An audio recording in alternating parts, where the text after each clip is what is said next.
Hi everyone, this is Loreli with WTI. And are you trying of having to replace your mats because they get soaked in dirt and it's almost impossible to completely clean them unless it's professionally done? Well, say goodbye to the hurdles of the past. You won't have to go through them anymore because this is the mat you've been looking for.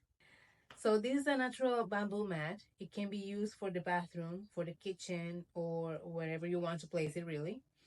I've had it for almost 5 years now and it still looks really good. What I love the most about this mat is that it's easy to clean. You just need to brush it with soap and put it in the sun. It'll dry very fast as well.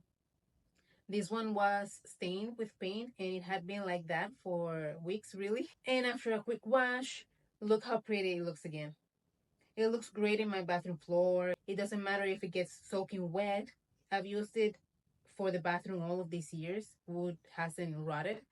It really solved my problems when it comes to mats.